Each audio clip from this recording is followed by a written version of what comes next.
Hello, Ben. Victor. Hello. Thank you for the interview. Where are you originally from? I'm originally from Bakersfield, California, and I came to Aberdeen to go to school at Northern State University. You are currently in sculpture? Yes, I do large-scale sculpture for a living, and I have pieces around the country. And this one behind me is a sculpture of a fireman for the city of Lawrence, Kansas. It's going in front of their new fire station right across the street from KU. How long have you been doing sculpture? Well, this is almost 5 years now, and I started sculpture at Northern here in the sculpture studio.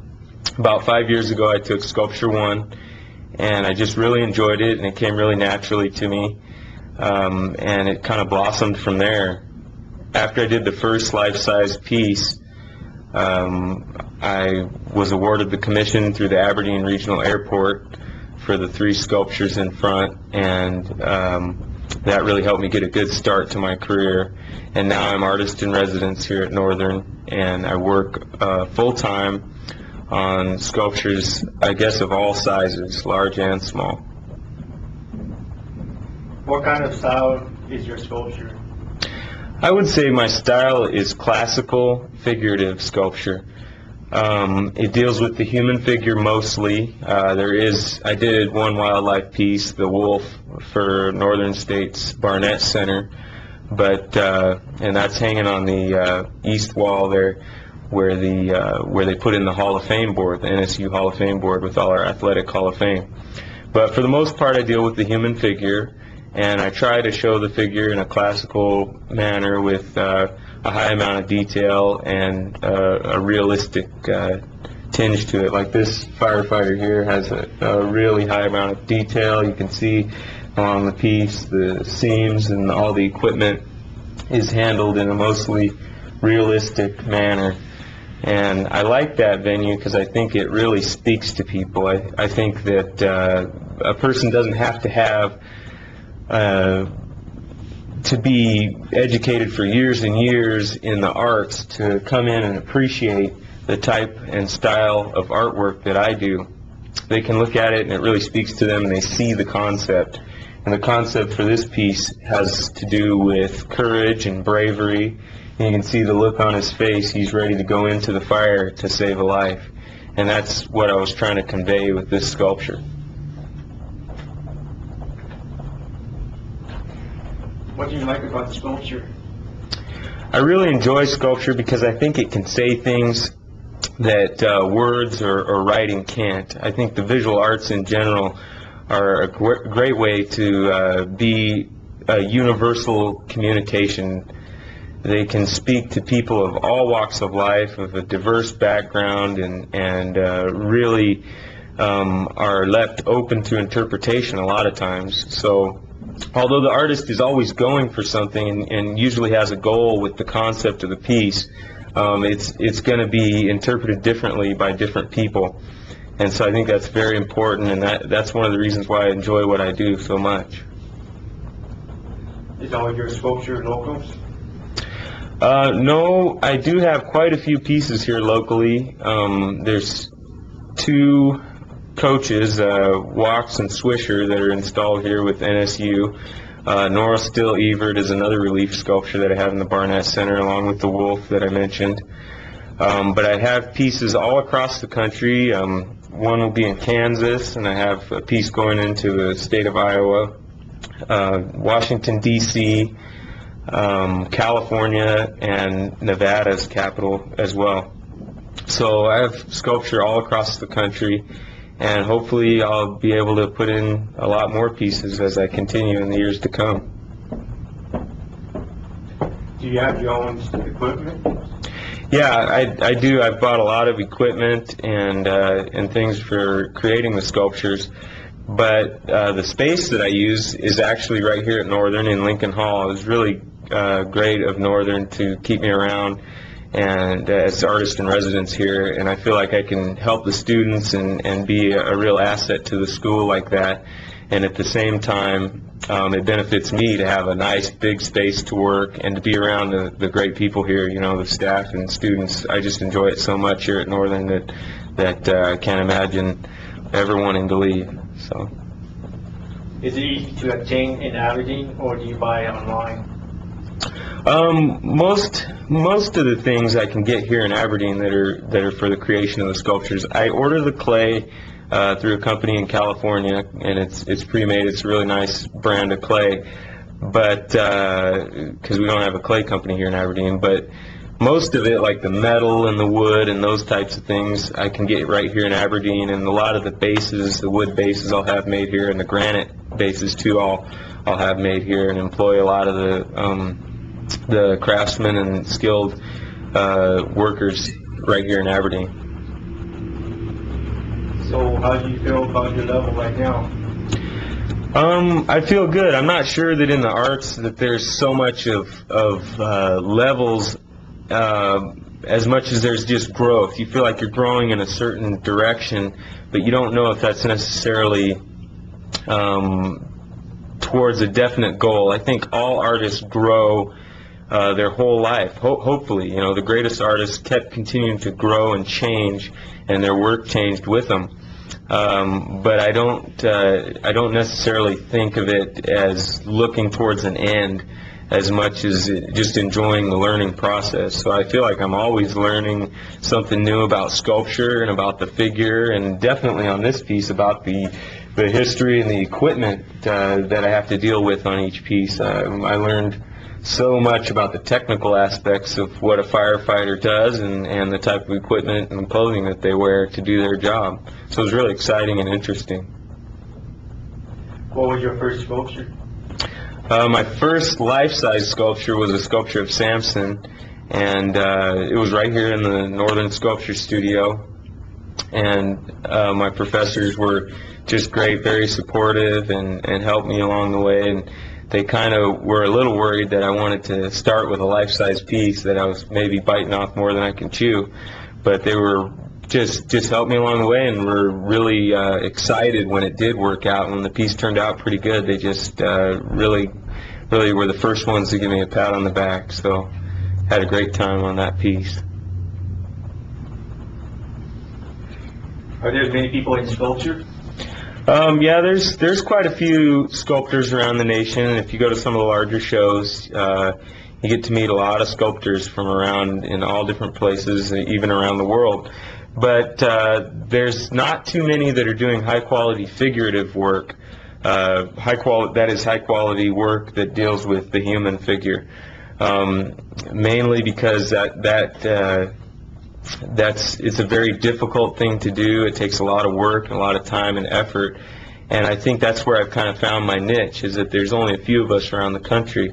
And so there's definitely a need for it, and it sure is a fun thing to do, so I love it. Do you find it very competitive? Somewhat competitive, but for the most part I've really enjoyed meeting other, I guess you'd say, colleagues in my field, other sculptors that are great figure sculptors around the country or around the area here in South Dakota. I've gotten in touch with them and really got to learn a lot from them, and hopefully they've learned a lot from me too.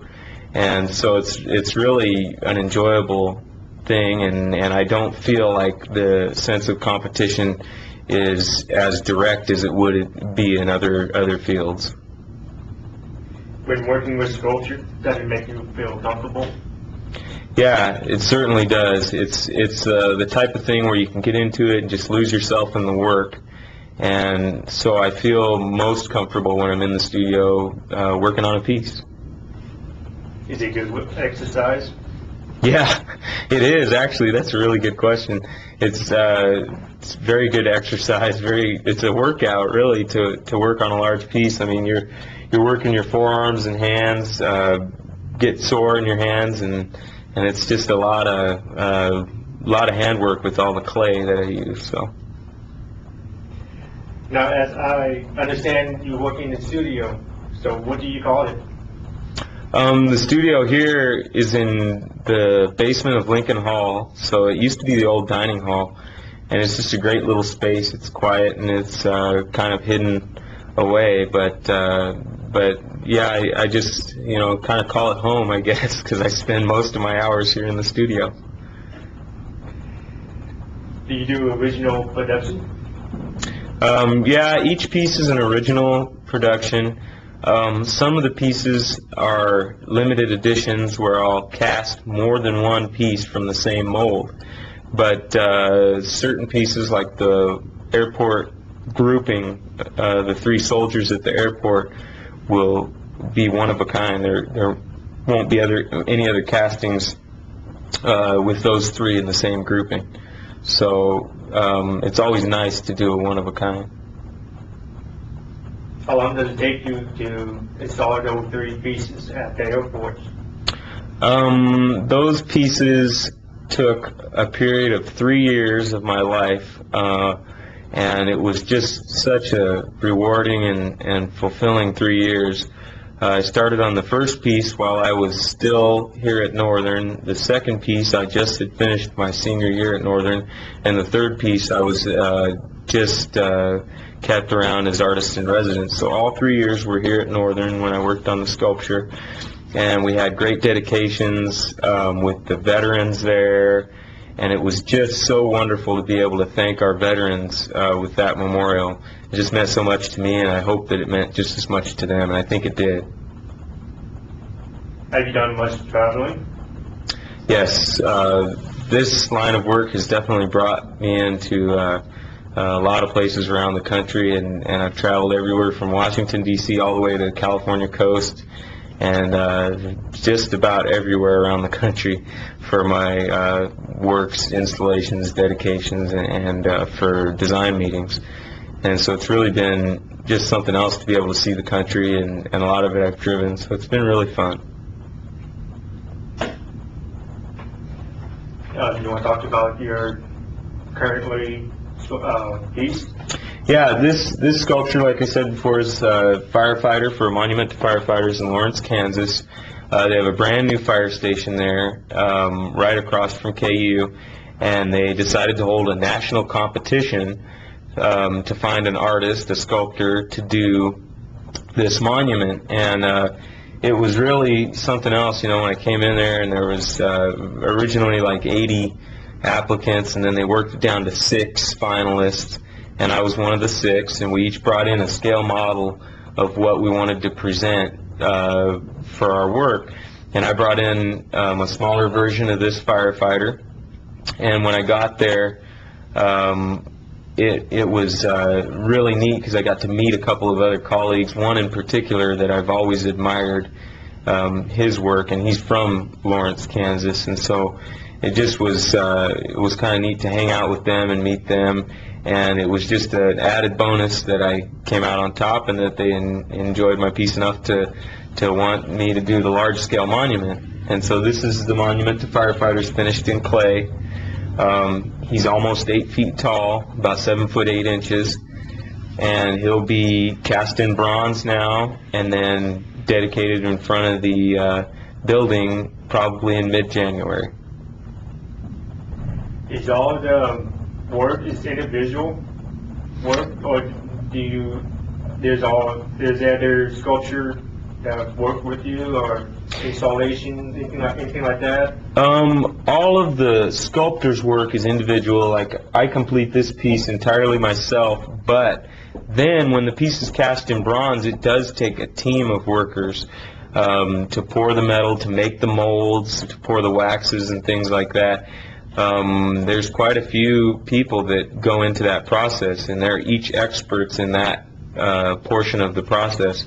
And so it's really kind of neat in the end that it's kind of this collaboration of people working together to create a monument, just like it's been for thousands of years. That's how bronze sculptures worked for thousands of years, and it's just great to be a part of that tradition.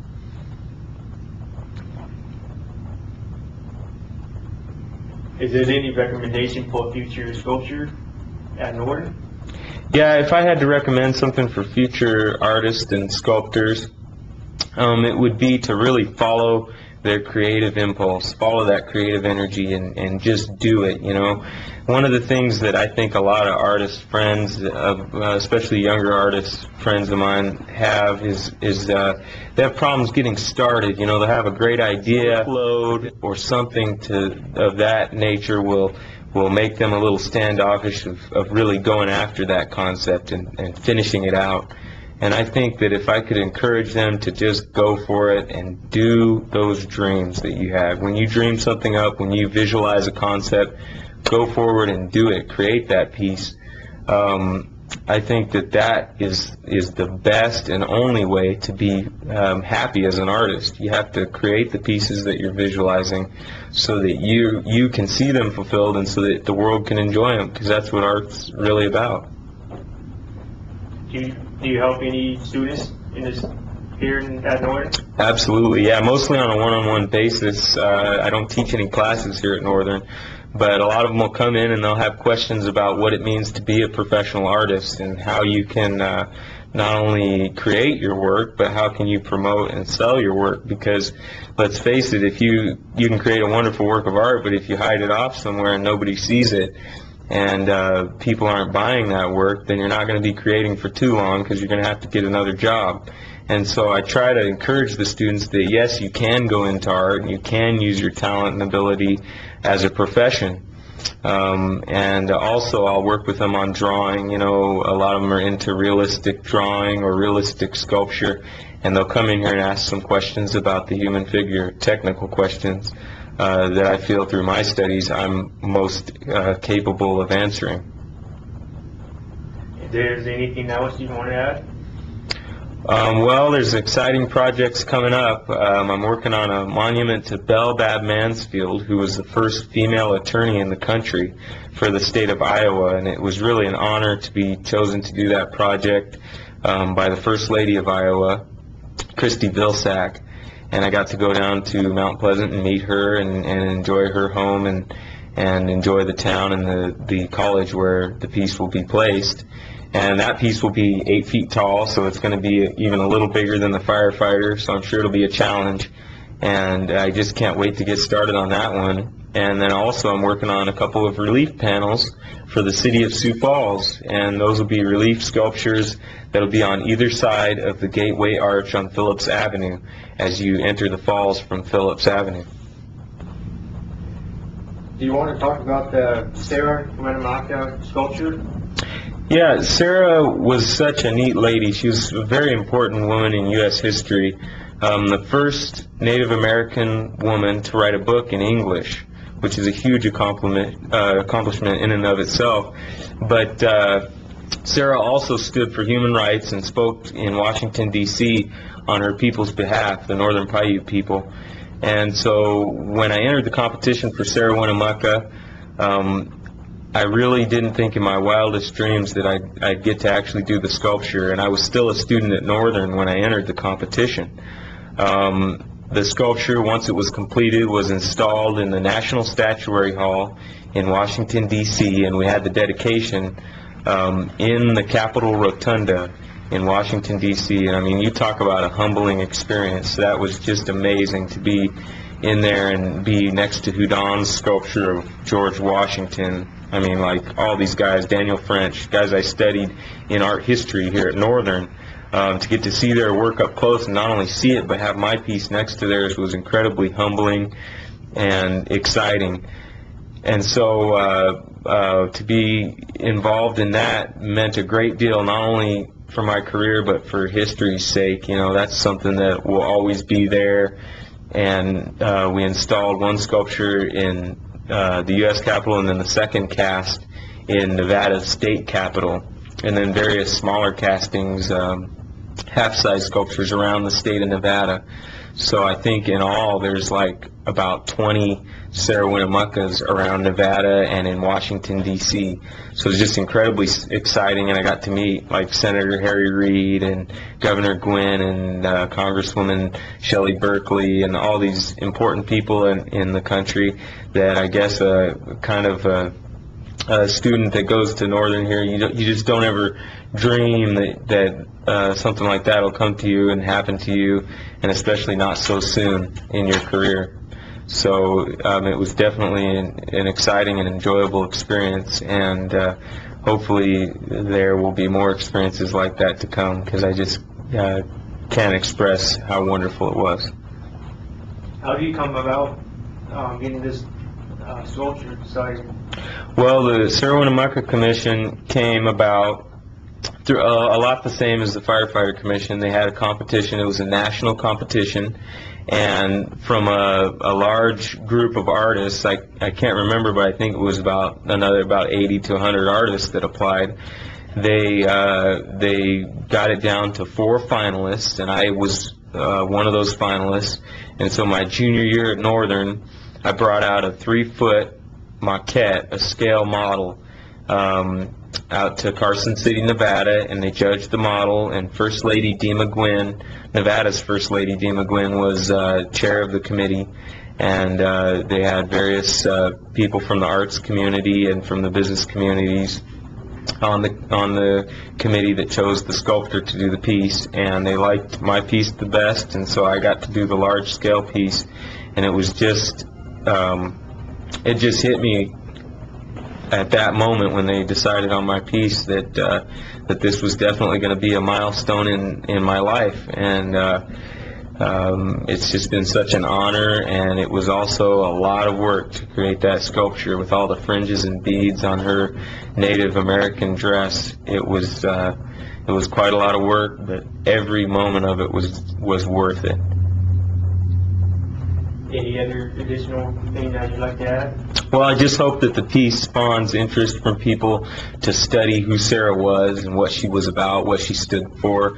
She stood for the brotherhood of all mankind, no matter what background you're from, no matter what color your skin is, or race, or religion, anything like that. She didn't want those dividing forces to separate us as people. She wanted us to all remember that we're one people, and that we share a lot more than we think, and we're a lot more alike than our differences would assert. And so Sarah, with her book, I hope my piece just really spawns people to study who she was and read her book, Life Among the Paiutes, and read books about her, like Biography of Sarah Winnemucca by Sally Zanjani.